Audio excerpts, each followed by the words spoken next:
Be'ezras Hashem, with Hashem's help, we begin today a new set of halachot, the final set of laws in this fourth book of the Rambam, Hilchos Sotah, the laws of the Sotah. Sotah literally means the straying woman, or we'll call her the suspected adulteress. She's under suspicion of having committed adultery. And we have a very active day today in Shul, so we're going to have to deal with a little bit of background noise, but we'll do our best to exactly, to focus on the learning. Says the Rambam, like he always does, he introduces it with a list of the mitzvahs which we're going to discuss in these laws. Yesh bichlalan shalosh mitzvahs. In these halachot, we're going to discuss three mitzvot. Achas mitzvahs aseh, ushtei mitzvahs leisa aseh, one positive and two negative, vizehu pratan, and these are their details. Aleph, number one, lasois lasoita keteiras haknois hasdura batoira.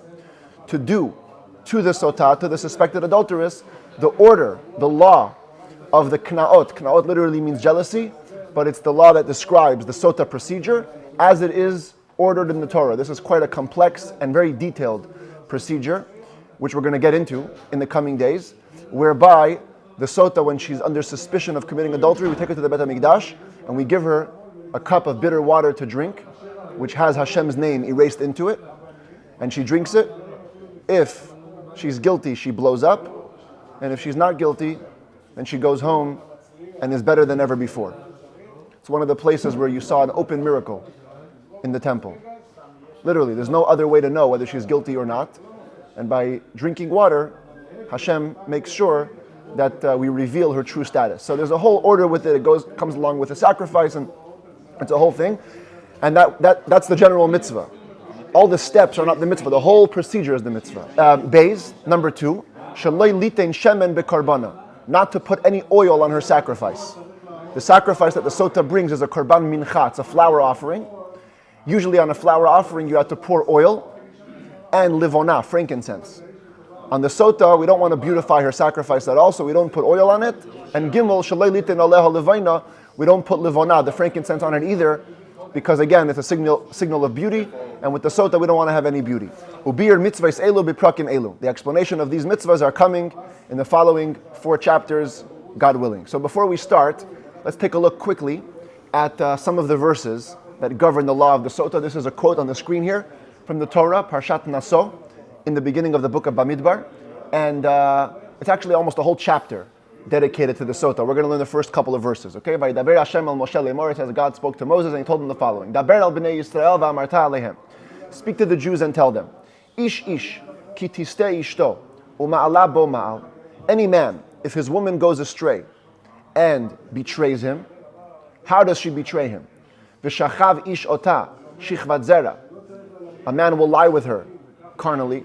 V'ne'elam me'enei isha v'nistera. She'll be hidden from the eyes of her husband.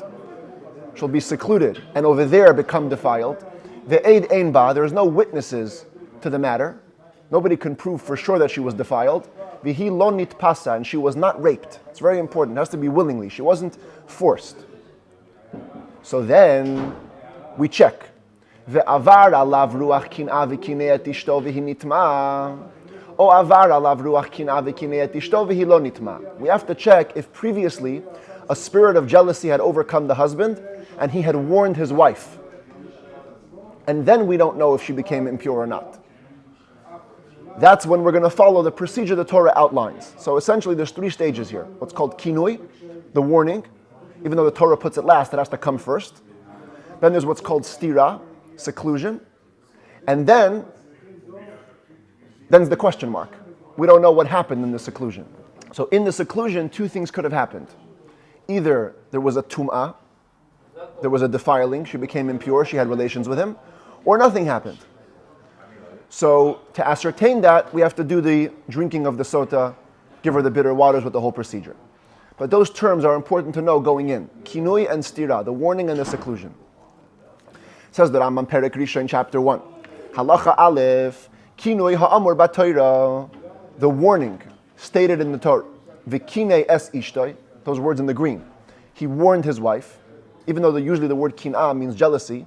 Here it means a warning. Hu sheyoymar la bifnei edim. It has a very specific meaning. It's where the husband tells his wife, in the presence of witnesses, Al tisasri in ish pleni. Do not go into seclusion with this man. I've seen you flirting with him. I'm worried about your relationship. Do not go into a closed room with him. Afilu haya avia haya chia. Even if it's her father or her brother, in which case there's much less reason to suspect an issue. But the husband saw some bad behavior between them and he feels the need to warn her against being in seclusion with them. It's a good warning. Or even if it's an idol-worshipping Gentile, or a slave, or a shachuf. Shachuf means a worn-out person, but it's a specific terminology for hu ha'ish she'eino miskasha ve'eino medud. It's a man who cannot, his organ cannot become erect, and he cannot father children. So there is no potential for anything bad to happen there. But you can still warn against secluding with such a man. That's the warning. Halacha beis hastira ha'amura b'Torah. The seclusion stated in the Torah, v'nistira, that word here, in the red, she goes into seclusion. What's that? Also has a very specific definition. Hu shetisaser im oisei ha'ish, she'amar la al tisasri imai b'fnei shnei edim. She has to go into seclusion with the man in front of whom he had said, do not go into seclusion with her. And the seclusion also has to be in front of witnesses. Could be the same two witnesses. Could be the same witnesses watching the warning and watching the seclusion. But the point is, both stages have to happen in front of witnesses. Both the warning and the seclusion need to be in front of witnesses. And then, there can be different witnesses also, yeah. Then there's also a time frame. If she waited in that closed room with him enough time to get defiled, and there's an exact time for this. The time it takes to roast an egg and to swallow it. That's the amount of time the sages gave for the time it takes to get defiled. Harezu asura al baila. The moment that seclusion happens, we don't know what happened in there. We just know they've been together for enough time for something to have happened. In that moment, she becomes forbidden to have relations anymore with her husband. Ad shetishte mehamarim v'ibadek hadavar, until she drinks the bitter waters and the matter is investigated. Ubizman she'ein sham mesaita, in a time like our time, where there are no bitter waters to check her out, te'aser alav la'olam. Were a woman to be warned and then violate the warning, she would become forbidden to her husband forever, v'teitze b'lei ksuba, and actually leave the marriage with no ketubah payat, because she violated the terms of her own marriage. This is the ideal. Kinoi and stira. This is the ideal warning and seclusion. This is how you see it on the screen here. 3 stages. There's the warning, the seclusion, and then the drinking. Husband warns his wife. Boom, they're in a room before you know it, and she's drinking not a coffee, but something more dangerous than that. Halacha Gimel, let's see some variations to the warning and the seclusion. Kinei la al shnayim ke'echad. What if the husband warned the wife against 2 men together? Amen. The Amar La, and he told her, Al tisasri in pleni upleni. Don't go into seclusion with this guy and with that guy. Then she secluded herself with both of them together. And she waited there, the time it takes to get defiled.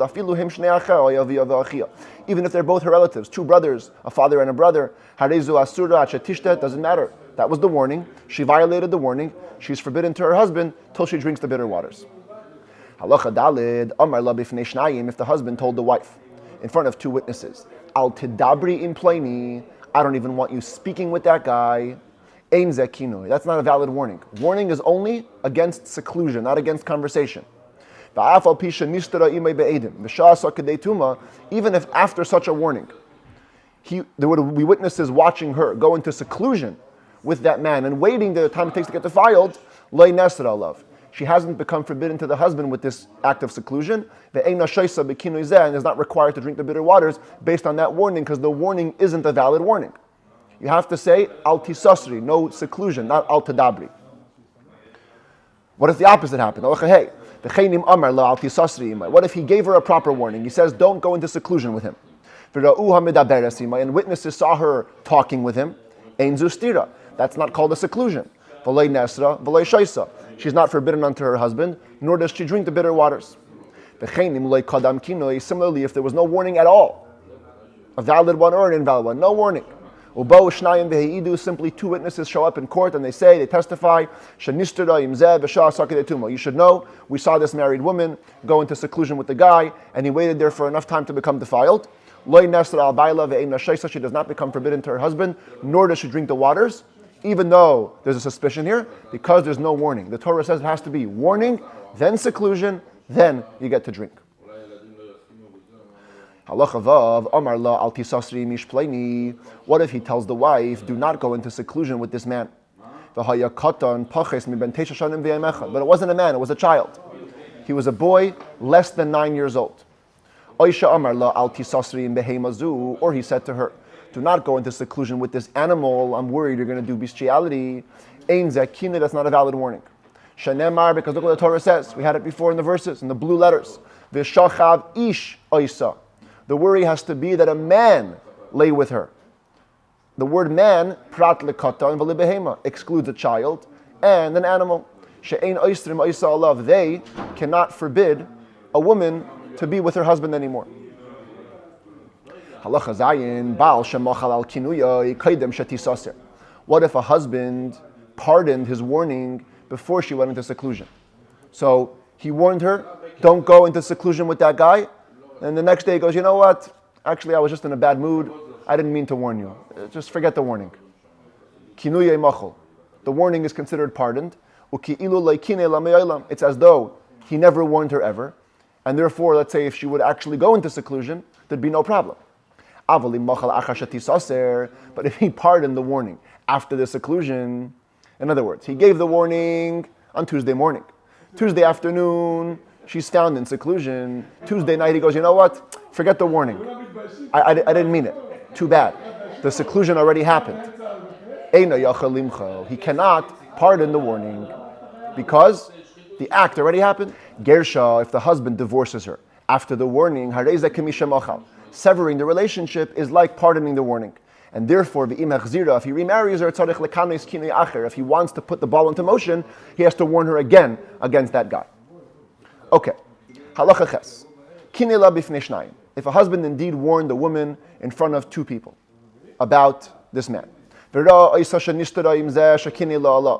instead of the witnesses seeing the woman, he sees the woman. Only he sees the woman going into seclusion with the guy about whom he had warned her. And she waited the time it takes to get defiled. Doesn't matter. He saw with his own eyes this prohibition, she becomes forbidden to him. However, he must divorce her and pay the ketubah. He cannot say like a regular case where the witnesses would see her, she leaves with no ketubah. If he's seeing her, doesn't it violate the whole thing? Says the Rambam, because he's kind of stuck. He cannot give her to drink based on his own testimony. You have to have witnesses' testimony. On the other hand, he saw her go into seclusion after a warning. So he cannot be with her, but it's not that powerful. If he wants a divorce, he has to pay out the ketubah.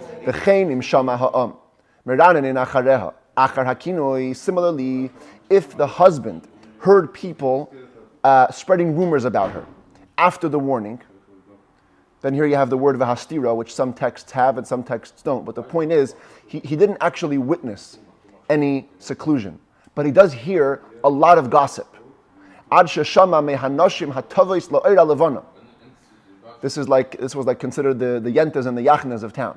The women who would spin thread at the moonlight, they were like the gossip mongers of the town, and even they're discussing her. She's the topic of the gossip in the town. That she committed adultery with the man whom he had warned her against. So again, no substantiated claims, no testimony in the court, but everybody in town is talking about it. So it's forbidden to keep her. You have to divorce her and you must pay out the ketubah because you have no verified evidence that she committed adultery, only gossip. Halacha tes ba'ed echad. What if only one witness came? Ve'heid loy, and testifies to the husband. Shenistera imay achar kinoi v'sha'asa kedei tumah. Says, listen, I don't mean to intrude in your private affairs, but I know that you warned your wife. And I just want to tell you, I was walking down the street and I saw that she went into seclusion with that guy. And she was there long enough to become defiled. If this one witness is very trustworthy by the husband and he really relies on him, he must divorce the wife based on that still pay out the ketubah. He has no two witnesses, can't go the next step. But since he relies on his testimony, he's got to follow through with that. V'im lav, but if he doesn't know this guy from Adam, and he doesn't trust him, the one witness has no power. His wife actually remains permitted to him because there is no testimony that his warning was violated. Halacha Yud, ve'elu shebeis din mekanin lehen. There are certain wives that the court will intervene and warn them against frivolous acts because their husband is unable to. Mishen ischarish ba'ala eichen ishtata. If somebody's husband became a deaf mute or mentally disturbed, and the court observes the wife flirting with another man, they'll step in and divorce and warn her. Or if the husband was abroad, or he was in jail, and again the court sees some immodest behavior, they will warn the wife. Now, loyla hashkaisa, the warning will not help to ever give her to drink the bitter waters, because that can only happen if the husband warns his wife. However, it will be powerful enough, it will be powerful enough to disqualify her from the ketubah. If she will then violate the warning of the court and go into seclusion, the husband will be able to divorce her with no ketubah payout. But never will this scenario end in a woman drinking bitter water. That's clear in the Torah. It says, Vikine et ishto. He needs to be the one to warn the wife. Later on in the verses that I didn't put on the screen here, it says, Vehevi ha'ish, the man has to bring his wife. So it's a whole thing with the husband.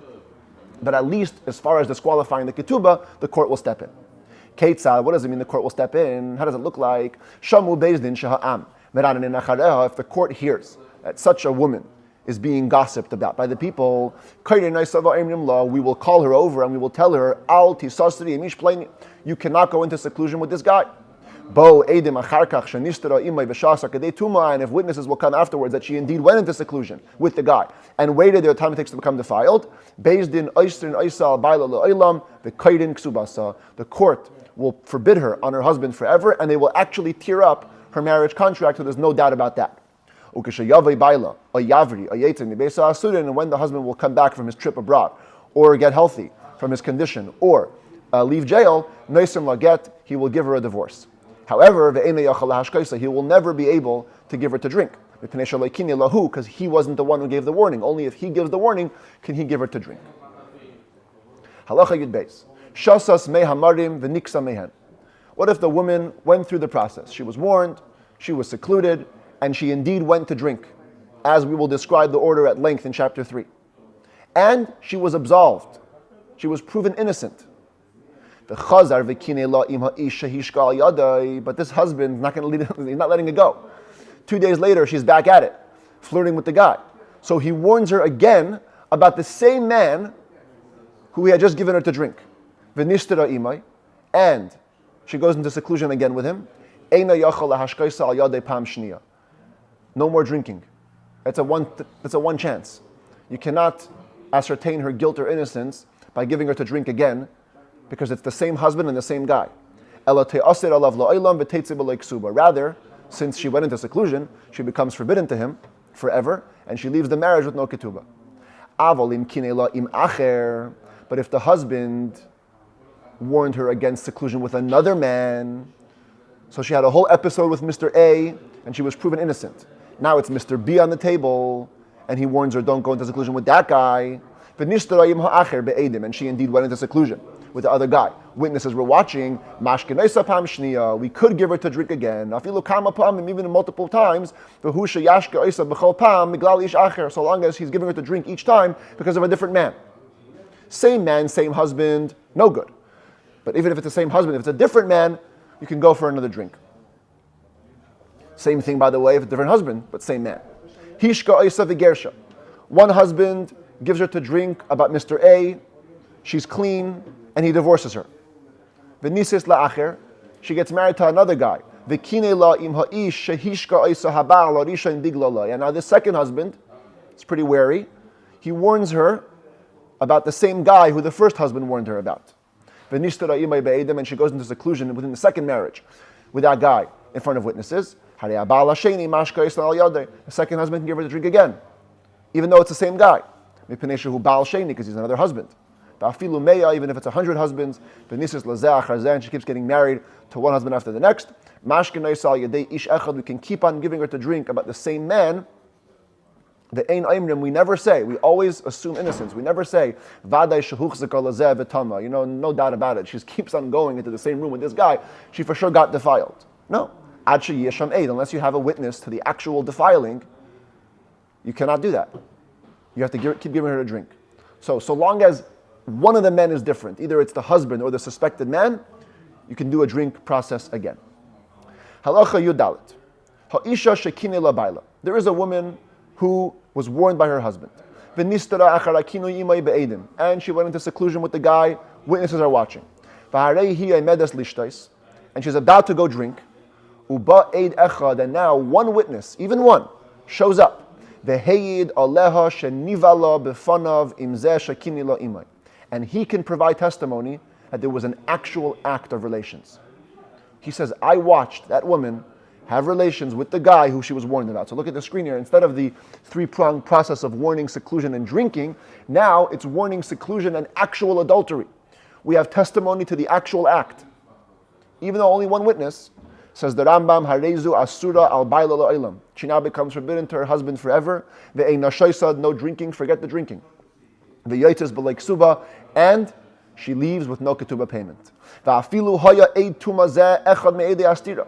Even if the witness to the defiling was one of the witnesses of the seclusion, which makes it look a little bit fishy, because if only one guy saw, why didn't the other guy see? Doesn't matter. One witness, all we need is one guy saying there was actual impurity. Shenemar, this is very unusual. Usually in the Torah we require two witnesses. Here the Torah says, pay close attention, ve'eid ein ba. Only if there is no witness, singular. There's no witness. B'harei kan eid. And here there is a witness. The only provision the Torah makes is that there be no witness at all. The second there's one witness, boom, she's out. The Talmud derives this a bit differently, but the Rambam goes with the simple meaning of the verse. As long as there's one witness, she's out of the equation. Now, of course, that witness has to come after the warning and after the seclusion. That's when we're going to believe him. But if that happens, warning two witnesses, seclusion two witnesses, and adultery with one witness, she's out. Halacha tezvav, afilu isha ve'eved v'shivcha, even a woman, a slave and a maidservant, upasul le'edos ba'aveda midivrei seifrim, even a person who's disqualified for testimony usually, rabbinically, because he did a transgression, va'afilu karev, even a relative, neman le'edos Sotah l'hayda le'ashazinsa, would be believed for that last stage, to be that one witness about the adulteress, that she actually committed adultery. Which would cause her to become forbidden to her husband forever. With no drinking, she leaves with no ketubah payat. The reason for this leniency is, since there already was an established warning and an established seclusion with kosher witnesses, and the Torah gives credence to one witness when it comes to defining the adultery, so therefore, everybody becomes kosher for this. Everybody becomes kosher for this third and final stage. Even the famous 5 women who hate each other. Remember this? We had it a few times already. Here's the pink woman. She's married to this Mr. Orange. There's 5 relatives of hers that are considered to hate her. Her mother-in-law, her stepdaughter, her co-wife, her sister-in-law, and her brother-in-law's wife, who could potentially become her co-wife if the brother-in-law dies childless because of Yibum that we saw previously. So these 5 women are always considered to be resentful of each other, and usually they're not believed in testimony about each other. But here, they could provide testimony about each other that she became impure, she was actually defiled. And she'll be believed to forbid her to her husband and to not allow her to drink. However, they're not that powerful. They cannot go all the way and make her lose the ketubah, because then we have to suspect that they're testifying out of resentment. We're not going to go so far to make her lose the ketubah. She can take the ketubah payout and go out. But they are powerful enough to completely stop the marriage. Now, let's look at some cases where there was an argument. So again, there is an established warning, there's an established seclusion, and there's an argument now about the tum'ah, about the actual adultery. Says the Rambam Malacha Tezayin, the case is on the screen. Ba'ed echad kasher v'amar nitmes. One kosher witness shows up and says, she's defiled. But he comes, you can see the clock, at 1 p.m. So right now, all the court knows is that there's one witness saying impure. Typically, one witness saying impure, we believe him. That's enough. We don't give her to drink anymore. The marriage is over, as we explained. And even if later, 2 p.m., you say on the left side, it's an hour later, comes another witness and counters his words, contradicts his words. The Amar Lei Nitmei says, no, she's actually not defiled. Ein Shaimin Loi. At this point, we don't believe him anymore. Why? Because the Torah already gave power to the first witness. She'eid echad b'tumah Sotah kishnayim. The original witness, when it came to the defilement of the Sotah, was considered to be like two witnesses. So the later guy's words cannot push away the first guy's words when he is already considered like two witnesses. But that's only if they came an hour apart, or a day apart, or whatever. Halacha Yud Zayin, Bo Shneim Ke'echad. You can see here the clock on both sides is 1 p.m. Two guys are walking into court together. Ze oimer nitmeis, v'ze oimer loy nitmeis. One is saying she is impure. The other one saying she's not impure. So here, there was never one witness who was established to be saying the truth. Nobody got credibility like two witnesses. And therefore, it's not powerful enough. Oisha amar echad nitmeis. Or, one guy says she is defiled. But then later, not one, but two witnesses come. Ubo shnayim achedim va'amru loy nitmeis. Two witnesses come and say she's not impure. So now, even if you give credibility to the first guy like two, now it's 2 against 2. Harezu shaisa. In both of those last cases, the woman is still required to drink. The testimony to the adultery is not fully believed. And the only way to ascertain is through the drinking of the water. So the last 2 halachot were about kosher witnesses. Now let's factor in disqualified witnesses who are also kosher for this, as we said before, like women and the like. Says the Rambam Malacha Yudches, Ba'ed echad kasher, v'noshim rabbis psulin rabim ke'echad. You have one kosher witness versus many usually non-kosher witnesses, like women or other disqualified witnesses. And they came together. Ha'ed eimer nitmeis, v'hanashim psulin emrim lei nitmeis. The one witness is saying defiled, the other women and disqualified witnesses are saying not defiled. Harezu shaisa, she still drinks. She'eid echad upsulin rabim kemechza al mechzahim, because one witness versus many disqualified witnesses are considered half-half. It's all 50-50. Now, of course, by the way, had the one witness come first, and only later these many women showed up, they would not be believed, because the first witness already got credibility like 2 witnesses, and that's it. Nothing goes past that. But here they came together, so they're just half-half. Halacha yutes hayu kulan psulin. What if everybody was disqualified witnesses? Halech achar aroiv, you follow the majority. Ketzal, what does that look like? First case on the screen. Shtei nashim oimres nitmeis v'shalish oimres lo nitmeis. 2 women saying defiled. 3 women saying not defiled. Well, we believe the 3. Harezu shaisa. We give her to drink. We don't have any proof to the adultery. Go drink the bitter waters. Shalish oimres lo nitmeis v'arba oimres nitmeis. The opposite case, you have 3 women saying she's not defiled, and 4 women saying, nope, she is defiled. Harezu eina shaisa. The 4 women are believed. Majority rules. We don't give her to drink anymore. Hayu mechza mechza harezu shaisa. If it was half and half, 3 against 3 or 4 against 4, then of course she still must drink the bitter waters. Says the Rambam Malacha Chaf, Kol Sotah she'amarnu she'eina shaisa mipnei edei tuma. Any adulteress about whom we said that she does not drink because of the witnesses, the last couple of halachot, not drinking doesn't mean you go back to the happy marriage. Harezu asura al baila lo'elam. She's forbidden to her husband forever, and she leaves with no ketubah payat. The whole thing is about the next step, drinking, but for sure the marriage is over. Because she's already become forbidden with the warning and the seclusion. The hashisiya, shatatira, and the drinking, which is the only possible way out to allow her to be permitted, nimna'a, has now been withheld, has now become an impossibility. Because there's a witness saying that she was defiled, as we explained. So therefore, we don't have the chance to give her to drink, and the marriage has to be dissolved.